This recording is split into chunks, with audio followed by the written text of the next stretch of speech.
My name is Holly Collins-Thomason, and today we're going to take a dance adventure. An adventure back in time to the beginnings of ballroom dancing. And I'm sticking with the ballroom dances. I'm not going to mention any of the Latin dances today, simply because this is ballroom dance day. So we're going to do ballroom dances. Exactly. So this Landler gets popular. You're in the Regency era now. All right, you think of Pride and Prejudice. Think of, if you want a princess, here we go. Tangled, think of Rapunzel, right? So that's approximately when she would have been around, was that Regency era.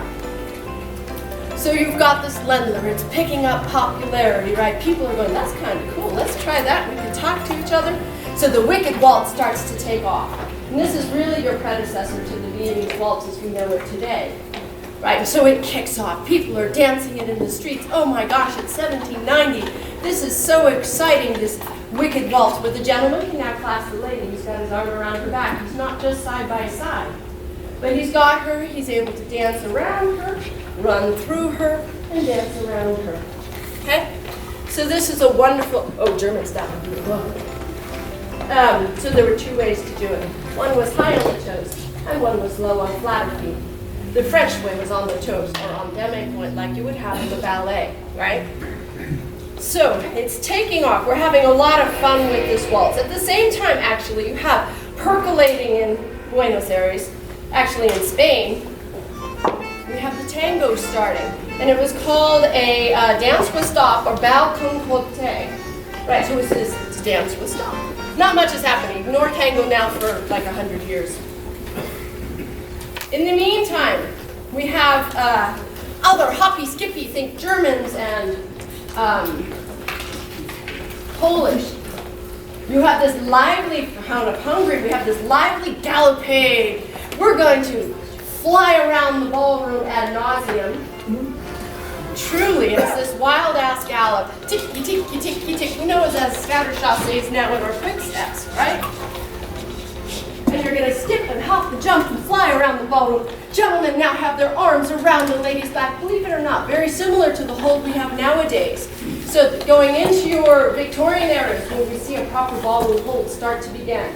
Wilson in 1816 writes about placing the gentleman's right hand on the lady's left shoulder blade and supporting her space so she can move more easily. That was really fun. Lots of the back things are harder to find research on. So we've got this gallop running around, and it was brought into popular in Vienna, Berlin, and London. So it's our predecessor to our polka as we know it today. So then you can see that. Isn't that fun? So skeepy, skeepy, skeepy, skeepy, skeepy. You see it often in English country dances. It remains to this day as part of the dances. They don't call it a Galopade, but they go four skips to the left. Four skips to the left. We do a polka today with three skips, which we'll come back to. So now we have Queen Victoria. Yay, we have another royal wedding coming up, right? Yay! So Queen Victoria now takes the throne, and we have the beginning of the Victorian era. With it, she brings her passion for the Viennese waltz, making it the crowning dance of your Victorian era. So, and we get all kinds of fun things happening with that. We've got Landler and Strauss cranking out these Viennese waltzes. You know, oh yeah, have you ever tried dancing to a Strauss waltz? Da da da da da da da da da. Right, so the musicians are basically messing with the dancers. Why? Why would the musicians mess with the dancers? What were they thinking? Because up until this period, basically, everyone would sing and dance. Remember I mentioned that Brawl the Original. Everybody would have little lyrics. Nobody knows what they are nowadays. It's not the ding-dong merrily on time we know today, but the tune is. But they would sing it and dance it simultaneously. You had no radio. You had no TV.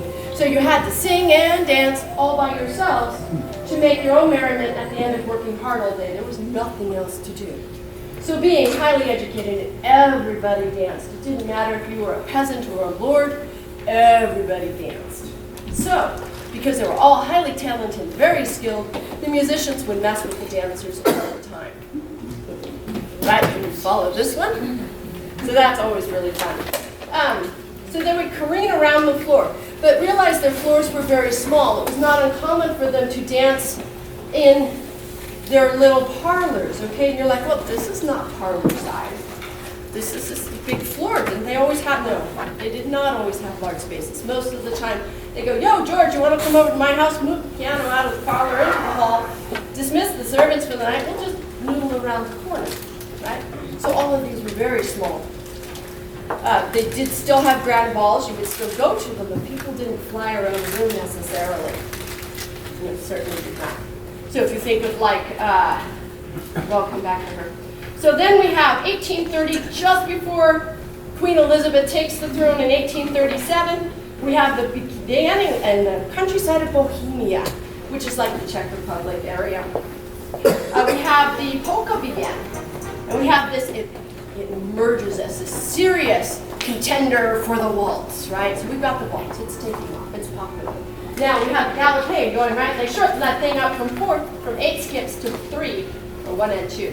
So it'd be 1 and 2 and 3 and 4 and 5 and 6 and 7 and 8. Now we have a 1 and 2, and we'll add a hop. Right, and that would be our polka. The hop being the important part. So then, we've got this wonderful polka going on top of this. Where did I put it? Now, not everybody likes to hop around. Up there it is. A little later. Not that far yet. I'm jumping the gun. In America then, so we have, obviously, during your Renaissance period, we already have populating America. So at the same time, we're taking all these dances, but we're not soloing and picking up all these dances. They don't just come from Europe to us. We send things back. We're inventing things too. We're like, dudes, you in Europe, all of you guys turn to the right in the Viennese waltz. What's wrong with turning left? You turn left in a polka. Why wouldn't you turn left in a Viennese waltz? So we've got these dissertations from the schools in America, specifically in Boston. Boston being the most influential school out of America, right? And this we have endless references to the Boston waltz, okay? Can't find anything on it. It's a catchphrase for all kinds of new kinds of Viennese waltzes coming up and through as you go through your Victorian era. So, but the school in Boston is highly influential. So we have this fun reference in 1849. They pick up, you get a new dance called the Portland, right? And it's not just the island off of Europe, it's actually out of Portland, Oregon. Maine. And Maine, sorry, Portland, Maine, sorry. That's in Maine. Thank you, dear. He was reading my homework. And it's a funny version of the Gallop with, what do we see? Face to face and back to back, like we know it every day. Okay? All this stuff. Everything we have today comes out of this Victorian era. Actually, some of it even further back. So we've got the Portland in 1840. Then in 1840, I put my dates out of order. 47, now we're going to get suave, right? So we've been polkaing around. It's wildly popular, right? So we've got da-da-da-da-da, right? Da-da-da-da-da-da-da. And we got these little hoppy, jumpy things. Who wants to do that all day? So even my Viennese waltzes there are hesitation waltzes in 1850 where we're going to take pauses, we're going to slow our steps down like we are today. So we've got this wonderful Victorian Two Step. And I preface it by calling it a Victorian Two Step rather than a regular Two Step because it ain't the same as what you see in the country bars today. Because country western dancing doesn't come along until 1840. Very new form of dance. So you've got this wonderful Victorian Two Step. Guess what it looks like? It's a polka without a hop. 1, 2, 3. Soft and low. Why? Then I don't have to work so hard. Right? I don't want to work that hard. So the elegant Victorians now have a nice little skip where they don't pop, right? Nice and smooth, kind of like a quick step. You see all of this. So, 1850. Oh my gosh, we're only to 1850, Miss Dolly. What happened? You have the Glass Palace. You have the Industrial Revolution. You've got all kinds of amazing things happening in Europe. In addition to that, you have new kinds of Viennese waltzes. Imagine Cinderella would have been right around this period. She would have done something like a Varsovienne, where you would go out and have a little kick and a tap. And you do your little steps and a kick and a tap. So we have hesitations in another format that are really fun and great to play with. So we made it through 1850. Yay. Did anything else happen? Yes. Oh my gosh. Another scandalous opera. Leave it to the opera singers. Who were the pop singers of the day? Growing up, my grandmother always said, Miss Holly, I think you should learn to sing opera because that's where the money is. My grandmother was a lounge singer in the Great Depression, so to her that was a big deal to be able to eat. So anyway, we have another great musical come right around 1870 or 1875. Technically, this amazing play is Carmen by Bizet. And what does Carmen feature?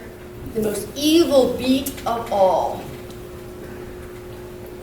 The Habanera beat. And it sounds like this. Bum, ba-dum, bum, bum, ba-dum, bum, bum, ba-dum, bum. And you hear this in the bottom of your rumbas, your cha-chas, your boleros today, and your tangos. And what comes out now, yay, the tango now makes it to Victorian society. It's been perking along in Spain. It's gone off to Argentina, right? It dies about 7 times. But I won't finish the history of tango today. It's a dance that wouldn't die. So the tango now makes an emergence into Victorian society right around 1875. It takes off with a flare. It is banned. That Habanera beat I just told you about, bum, ba-dum, bum, banned by the Pope, the beat itself. Because the lyrics in Carmen were considered controversial, talking about illicit things. So the whole beat got banned. But all of these have been banned at one time. We could be Dirty Dancing 101 here. There was nothing clean here. So our tango is taking off. In Europe, you have now tango teas. All the hotels have cleared out their foyers. They invite everyone in and they all get together and they tango. And it's basically like a one-step. It's like what you would see with your Argentine tango today, with some other flares, right? But you have the ladies and gentlemen walking around the ballroom with this lovely little tango. So it's made an entrance. Well, that's a great thing. We have evil street gangs in France. Oh no. Dance-offs. Oh, worse than dance-offs. We have an evil street gang called the Apaches.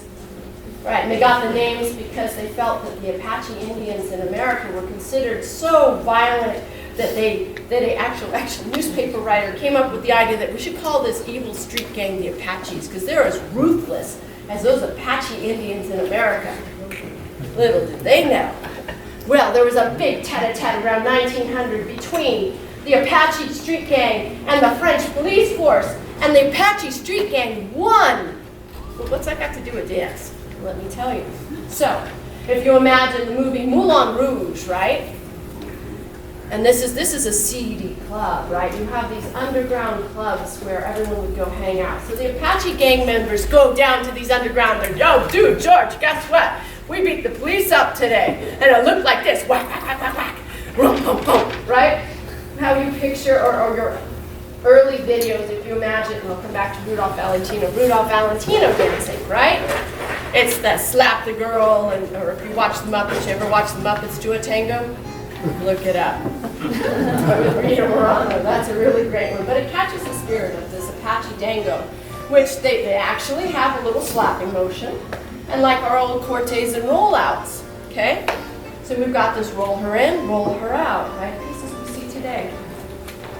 So this takes off. And this dirty dance, of course, is banned. It's no good. We've got street gang members doing this.